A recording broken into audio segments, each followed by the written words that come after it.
Good morning, Nigeria. Good morning, Africa. Good morning, the world. It's the 23rd day of March 2021, and you are welcome to The Conversation, where we bring you entertaining, interesting, informative, and educative stories across Africa on your digital First Pan-African News Network, TOS Television. I am Merciful Ajinomo. I am Ruel Panao. All right, before we bring you developments across Africa, we'll take the quote of the day.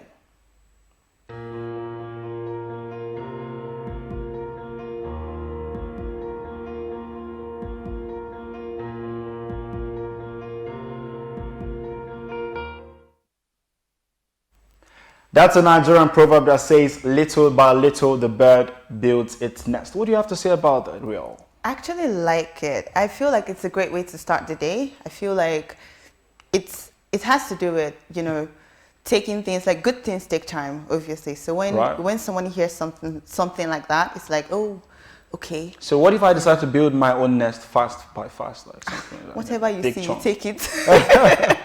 All right, guys, we'll just take a short break now. When we return, we'll bring you developments across Africa. Do stay.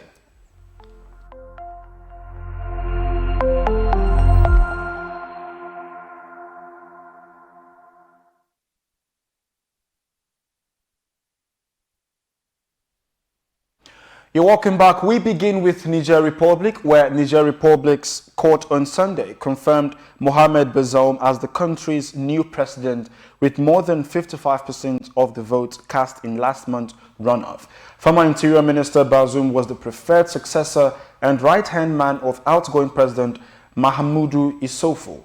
The court confirms and declares the definitive result of the second round presidential poll of February 2nd, 2021, said President of the court, Buba Mahamani, adding that he had received 55.6% of the vote, while turnout was 62.9%.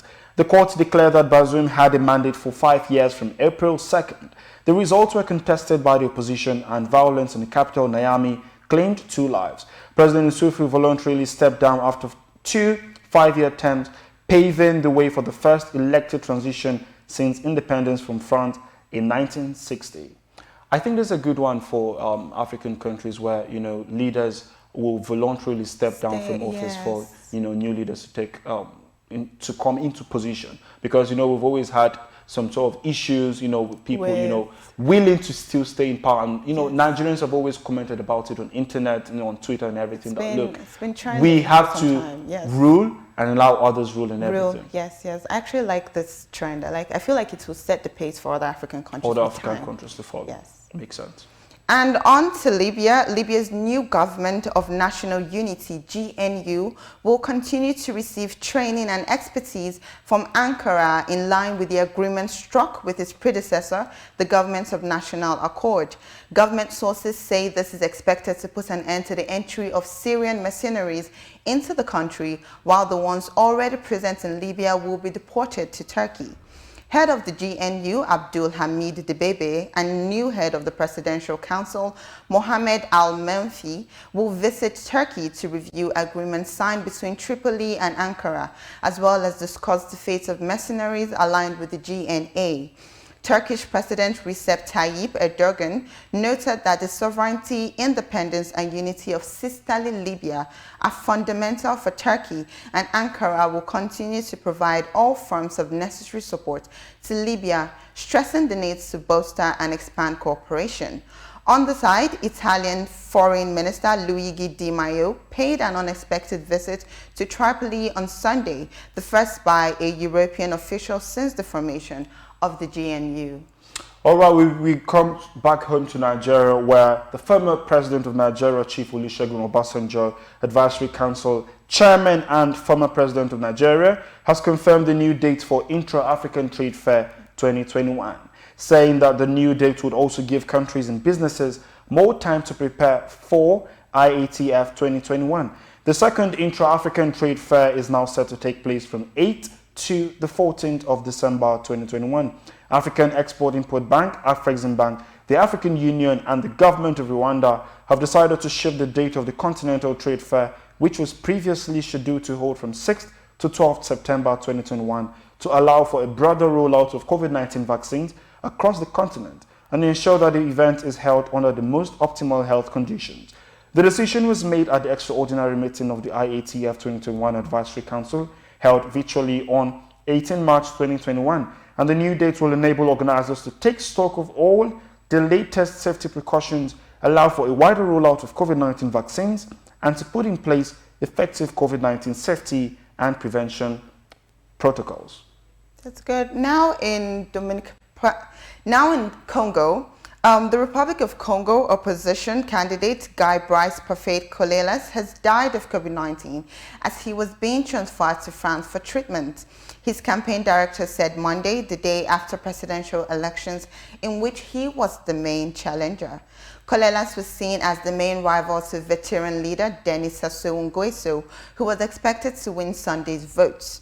The election was boycotted by the main opposition and under an internet blackout, with critics voicing concerns over the transparency of the polls seen as tilted towards Sassou Nguesso. Colelas died in the medical aircraft which came to get him from Brazzaville on Sunday afternoon. His campaign director, Christine Sir Roderick Mayanda, told AFP. You see, this is a very sad story. I feel really bad. I'm looking forward to a time where we come on the show in the morning and not talk about any COVID-19 casualty, because we're really tired. You know, this is front burner since 2020, and now this is 21, and we need to beat COVID 2021. We need to. It's been a year actually, so March makes it 1 year now, and it's still here.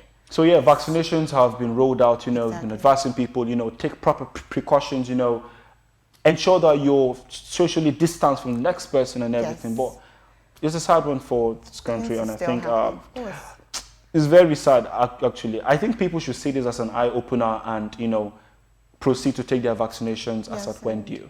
All right, on that note, we'll just bring you the COVID-19 updates from across Africa.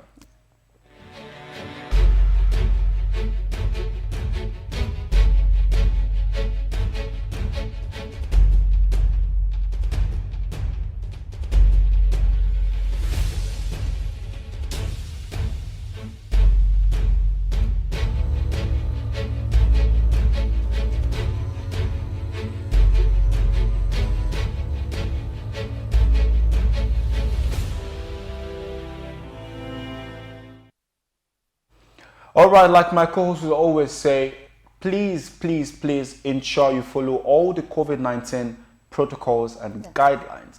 Ensure that your face mask is on you at all times. You know, in Nigeria here, we have, you know, penalties for people who do not put on face masks in public. So do not be in a gathering of more than 50 people. Ensure your distance from the next person, wherever and wherever you are. Please stay safe, protect yourself and protect those around you. Protect yourself and protect those around you. All right, we'll go on a short break now. And when we return, we'll be bringing you headlines from across some of major Nigerian headlines and newspapers to stay.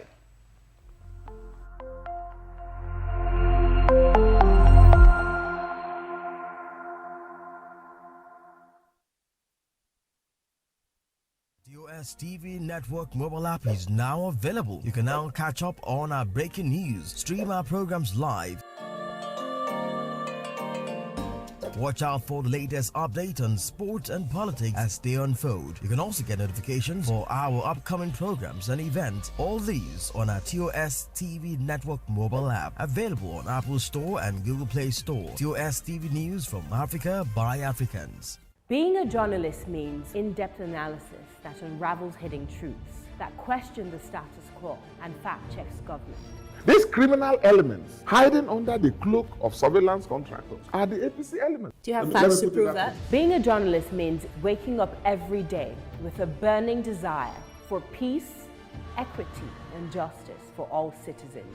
We're being told that the choice you have is to take the lesser of two evils. It means patriotism via the prism of objectivity and accountability. It means giving my platform to the masses to discuss issues that matter to them. Some of them, if they bring budget, and the budget they look. Some they sleep. They're going to ask how much we are on. I have it. Thereby shaping government policies and laws. My name is Osasu Igboneja, and I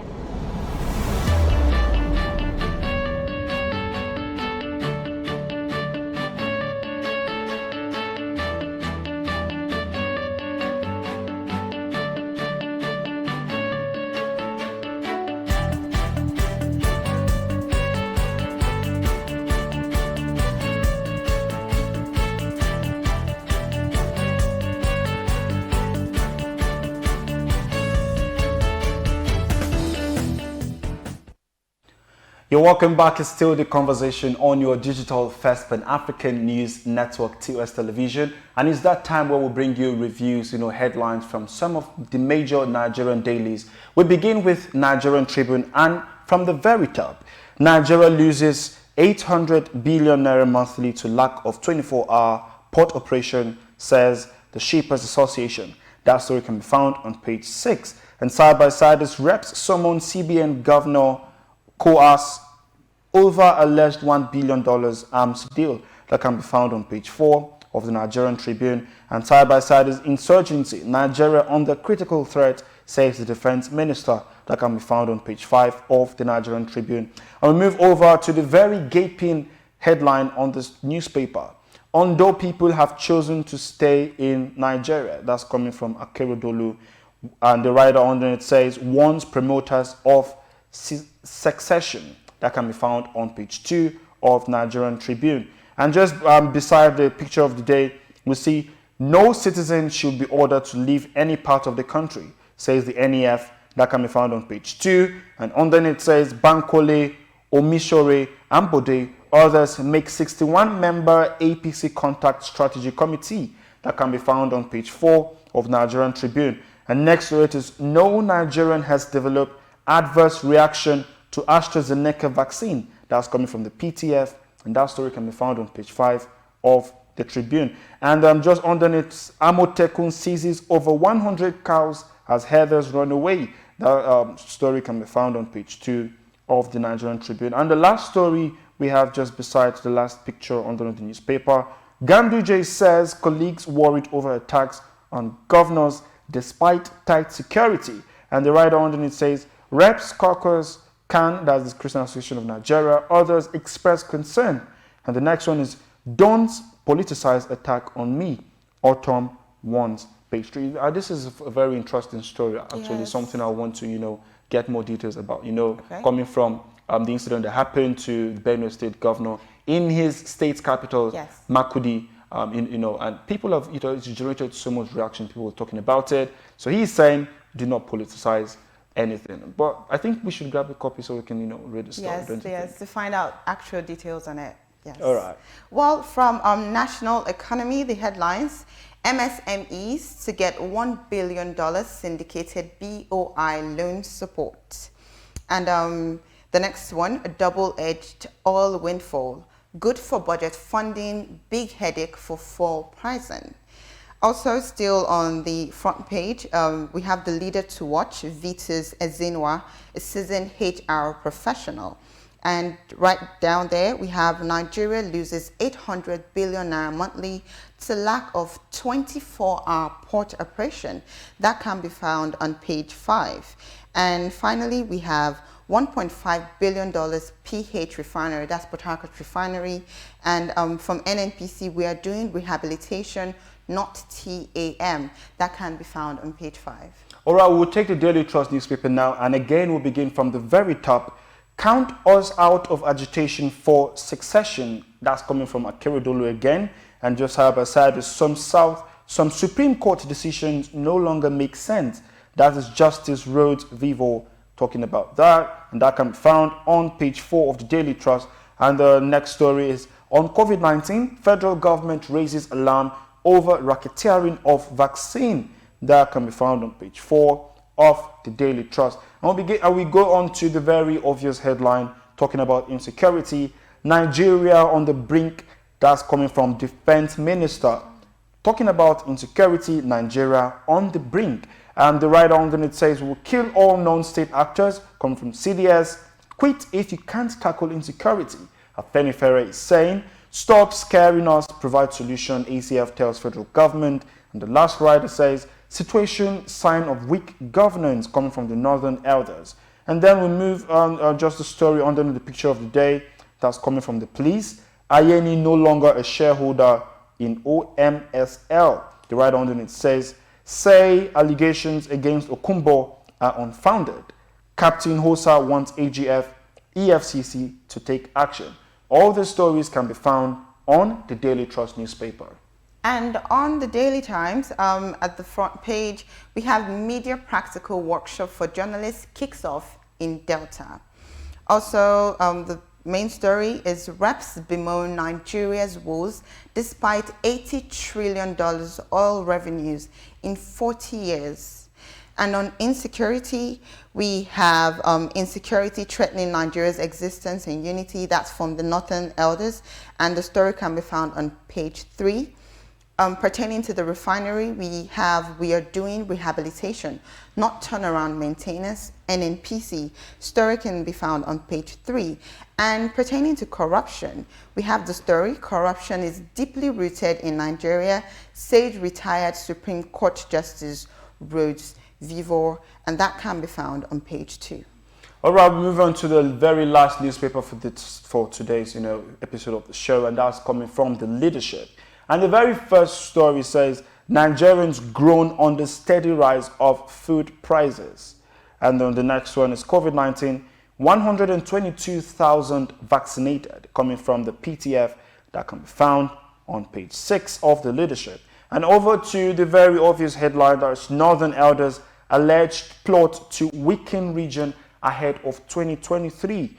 The writer underneath says, accused politicians of causing disunity, say North can't be intimidated by threat. And that story can be found on page 4 of the Leadership. And then the story just side by side with the picture of the day, what Nigeria can do to leapfrog underdevelopment, coming from Korean envoy. And the writer says promises improved bilateral ties. And just to you can get that story on the Leadership. And then underneath the picture of the day, you see judicial, electoral, local government reform, stop constitution review agenda. And just underneath says federal government pays 1.3 trillion naira payment assurance guarantee to power sector. That story can also be found on the Leadership. And then the last headlines on the very bottom of the paper, 19 die in Kaduna, Abuja auto crash. The next one is parliamentary workers begin indefinite strike. And then the next one is State Fund tasked institutions on service delivery. And then Mesari sympathizes with traders over fire outbreak. I think it's a very interesting stories that can be found, across the dailies in Nigeria today. And I'm very, particular about this last story. I think the third one talking about the auto crash that happened, Kaduna, Abuja, 19 people died. That's very sad. That's actually really sad. Very sad. It would be good to, like you said, just come one day and not actually talk about any bad thing that happened, because they don't happen. And I noticed that there were repeated headlines among, and it's just really overwhelming that we can actually see Nigeria's problems all the time, just glaring at us. We can't even pretend to have different things happen. It's just happening in one pattern all the time. And it's it just keeps repeating itself over and over again. I wonder when we're going to have solutions to this. Yeah, we all wonder. Our fingers are crossed, to the fact that we have to just keep seeing solutions. And whenever we talk about an issue, it should be resolved as soon as possible. Also, concerning the controversial topic of the day that's happened yesterday and today, Samuel Otom, the Benue State governor, who was attacked in his convoy in his capital in Benue State. People have said, look, if he is not secure, the Nigerians are not secure. And a serving state governor in Nigeria if he can't be attacked by supposed Fulani headsmen, then who is safe in the country? Exactly. So it's just really sad. But we're actually looking forward to getting all the stories that have happened on the line. Let's get the facts, because people have come out to tweet different things, saying different things. But we just need some sort of transparency and accountability of the state government and the federal government as a whole. Absolutely. All right, that's the much we can take on the newspaper review for this segment of the show. We'll go on a short break now. When we return, Ruel will be bringing you about trendings on social media. Do stay.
Now, on to the trends on social media. Our focus is on hashtag Loretta Onoche, and it's based on reactions trailing a statement she made on unexplained wealth. So President Muhammadu Buhari's aide on social media, Loretta Onoche, has said the nation's anti-corruption agencies would probe Nigerians who flaunt lifestyles they cannot afford offline and online. Multiple reports say that Nigeria's anti-corruption agencies are the Economic and Financial Crimes Commission, EFCC, as well as the Independent Corrupt Practices Commission, ICPC. Now, in a post on her Twitter page, Onoche said such persons will be invited by the anti-graft agencies to explain the sources of their wealth and properties. So, merciful, I don't know if it's appropriate to laugh at this moment, but so far, Loretta Onoche has let us know that if you, Merciful, for instance, has an unexplainable lifestyle, or rather wealthy lifestyle online and offline, the agencies, EFCC and ICPC, actually have a right to probe you. So what do you think about that? At this point, according to some other Nigerians, you see, when I saw the tweet and the trends, and it's kind of, it amused me, yeah? I was laughing, yeah? I was like, okay, this is something. So what I'll actually ask, what I'm curious about is, what defines the term unexplained wealth? Does that now mean, people who social media frenzies who come out, to talk about stuff, post, this is the conversation showing in TikTok first from afternoon. So I should say hashtag television reporter or something, to just explain if I have money, maybe what I'm wearing is expensive, I should say. This is the source of my money. Of my income, like accountability for every night. I think we always have something or another to talk about. When there are critical issues to discuss. I think this is not even, from my opinion, it's not even a big deal. But it isn't. Again, every day we come here to talk about trending on social media and people have a lot of things to say. And I'm like, look, she may have her reasons, yeah? She may have her reasons, Of course, it's not, we're trying to combat, fraudulent activities, cyber criminals and trying to put them. But taking a picture online and, calling people to action to explain their source of wealth based off of what you've seen them wear in the picture. I mean, it's not a big deal for me. It's really not. What do you think about it? I actually feel the same way because, like I said before, when we read the newspaper headlines, they weren't actually, like all the newspaper headlines that we saw, there was some sort of alignment. So we can boldly say these are the problems we have in Nigeria, not online and offline pictures. I think you should tell us what Nigerians are saying, because I'm pretty much very interested, because Nigerians always have something to say, and it can be very funny. Okay, so from Dami, who is at GKingkest_, she says, probing questionable lifestyle should start from Loretta Onoche herself. She used to be on Jehovah Witness cloth and scarves during the pre-Buhari era. Now she's knacking correct buba and lace. We should know how much an aide earns. To be able to afford such high maintenance, Nigerians are angry. They are actually pissed. And pissed. From Jeremiah Baba Adamu at JB Adamu, he says, can the lifestyle audit start with Loretta Onoche? Those who live in a grass house, I think he meant to say glass house, so those who live in a glass house should not throw stones. Can one throw stones in the market when his father, mother and relations are there? And he ends it with absurd. Still from Don Larry at Don_Larry1, he, in response to what Loretta Onoche said, he said, you really deserve a Grammy Award for the dumbest woman in the world. You always drop dumb takes. Auntie Loretta Onoche, Makawai now, at your age. Hey. And finally, from Mr. Bob at Bob_OZ, wow, okay, he says, everybody's mom is the best mom in the world. Whose mom is Loretta Onoche? Wow. Okay. Nigerians are, like I always say, like they are savages. Yes. There are people who every day. I think there are some people who are just, they just wake up in the morning and look for what's trending and what's coming, because you see the magnitude of what they are spelling and what they are writing, and you try to think, did these people are think they about it or something? Did they? Because for someone to come out and, write all these things, and I'm like, you don't have a work, you don't have a job or something. But then again, they're trying to address, we should not forget that these matters, they are serious. Of course. If we don't talk about them, if we don't, discuss, the huge force around them, if we don't play with it, people will not understand the importance of what this is. Because moving forward, if this was just, taking hook, line, and sinker, we would have a lot of people explaining things that they do not even know how to explain. Yes. I think in the pattern, like from everything I read, the responses, I noticed that people kept telling her to start with herself. Yes. And this reminds me of the African proverb that says, when you point one finger at one person, the remaining four are back at you. So I feel like if she can actually come out straight and start with herself, then maybe people will feel safer. I don't know. Like that person said, before now, that I think she was wearing, I don't know what. Yeah, it said she was wearing Jehovah's How do people know these things is the question. How do they know this? Is they go to a person's profile and then dig out, check out this everything. Oh, this is what you're wearing before, and now you're. It's an eye opener that look, we are not. But you see this social media. You have to be very careful. Whatever you post, exactly. Wherever you are, anything you post, be very careful because you don't know who's going to talk about it tomorrow or in the future. Oh, exactly, of course, that's true. Well, we're now going to move from our trending stories to our big story segment right after this break.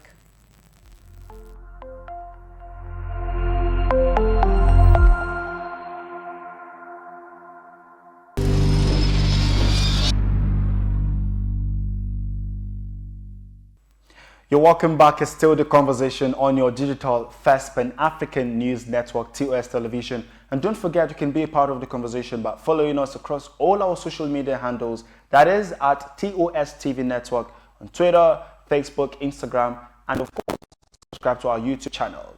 That is this time. It is the time where we bring you the main crux of the show. That is the big story. And today, we take a look at the subject of the myths and misconceptions around the COVID-19 vaccines and the ongoing vaccination.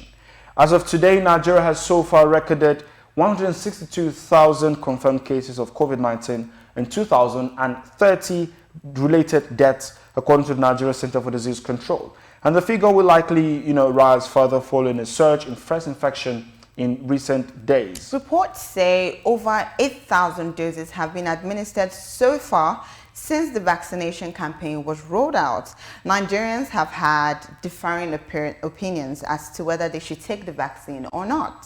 However, at the commencement of the rollout, the Minister of Health, Osage Ehanire, noted that the public vaccination of the President and other government officials was to inspire the confidence of citizens in the vaccine. You could very well have chosen to do this privately and quietly. But agreeing to this publicized application will first of all boost the morale of the health sector and give a lot of assurance to the public about the safety and efficacy of this vaccine, about which we have had some concerns with regard to the Nigerian public. Let's take a listen to Nigeria's President Muhammadu Buhari encouraging eligible Nigerians to get vaccinated after receiving the jab a few weeks ago. I have received my first jab and I wish to commend it to all eligible Nigerians to do same so that we can be protected from the virus. I urge all state governments, traditional and religious leaders to take the lead in the mobilization effort within their environment and spheres of influence. The National Agency for Food and Drug Administration and Control, NAFDAC, on Wednesday maintained that the vaccination against COVID-19 should not be stopped in Nigeria despite fears of the side effects of the jabs. Mojisola Adeyeye, Director General of the agency, who said this, believes that with the number we've lost to the pandemic, halting the vaccination campaign in the country is not advisable. On the show today, one of our reporters caught up with Dr. Roland Ibovo, State Treasurer, Nigeria Medical Association, FCT chapter. He throws more light on the subject of the matter this morning. First, he spoke on the issue of government's plan to get more vaccines. Take a listen. Well, the plan of getting more, I for one, is a good thing for the vaccines to be gotten, But I would have, personally, I would have advised that we should do more testing. Because as it stands today, Nigeria have only tested less than 2 million people in a population of over 200 million.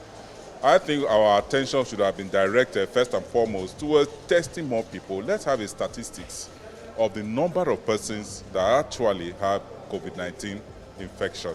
By then, we should be able to now say, okay, with this plan, this is the infection rate, and this is how people will get infected with the virus, and we're able to plan with that. Because if less than 2 million have been infected based on the statistics made available to the public, and we are getting like let's say 4 million doses of vaccine, is it that those that have been infected are going to be taking it?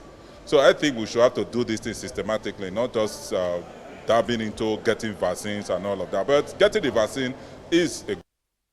And on the issue of conducting more tests to ensure accuracy in the statistics, Dr. Ibovo has this to say. And then the issue of those to be vaccinated, well, the government has rolled out our healthcare workers, government functionaries, and all of those stuff. But you know, this also there's a problem with this.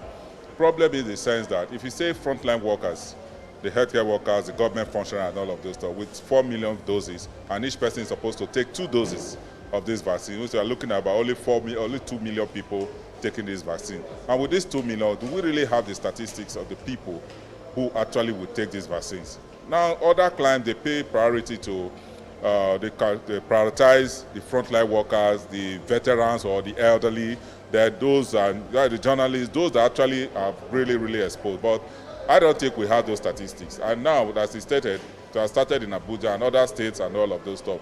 But now, I don't understand the plan which they use to vaccinate everybody, because even the frontline workers, there are different categories. There are those who are working in the isolation centers, and there are those who are working in the different hospitals, and even those that are not in public health.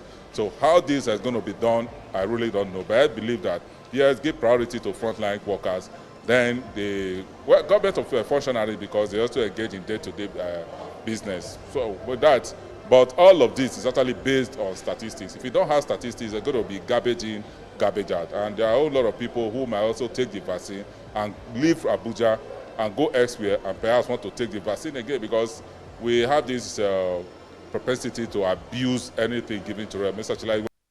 There are many misconceptions about the vaccines, but listen to his perspective. You go to the social media, is washed with all kind of information in support of the vaccine and those. One thing I keep telling Nigerians is that for some who say that they want to kill Africans and all of that, all the vaccines we have been taking, immunization we have been taking from childhood, if they wanted to kill us, they would have killed us before now. That is one. And if they want to even kill us, majority of what we consume are imported. So why can't they poison that and send it back to us? So I think the issue here is that the people does not trust their leaders. So when that issue of trust is not there, no matter what you do, even if the president, they open the VAT, people are also saying, well, that is what I heard, that it was even, well, let me not even dabble into that anyway. But people still do not believe, despite the fact that the president and the vice president of this country took this vaccine on the live TV. People still are not convinced about that. So I think the issue of trust. When people trust the leaders, of course, no matter what the leaders do, even if it's just small, they believe that that is the right thing. But when the trust is not there, no matter how gargantuan, whatever thing they are doing, the people still do not believe. And they should do more sensitization and enlightenment. And also this issue of all this information that are against the vaccine. The truth of the matter is that any medicine, any drug, or any vaccines or whatever has side effects. That is true. There are some people who, even the immunization that they take, some people react to it. Everybody have their own different chemical composition. And people have there are some people who react to even as small as little paracetamol. Some people can react to it. So the fact that nobody can tell you, no scientist, no medical personnel, no doctor will tell you that that vaccine is of no side effect. Every drug or medicament have their own side effect. It's not for us to now know that, okay, this side effect is minimal or is not. So, but that can only be done if it has been administered on people.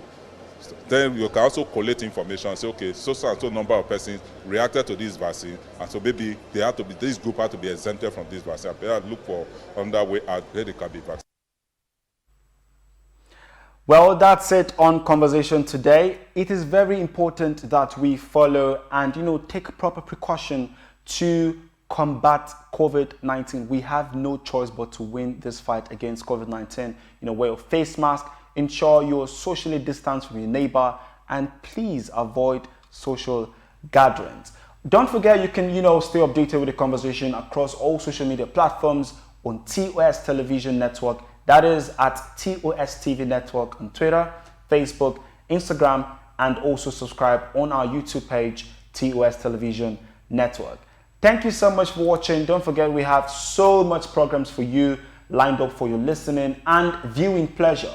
I am Merciful Ajinamo. And I am Ruel Panau. Thank you for watching.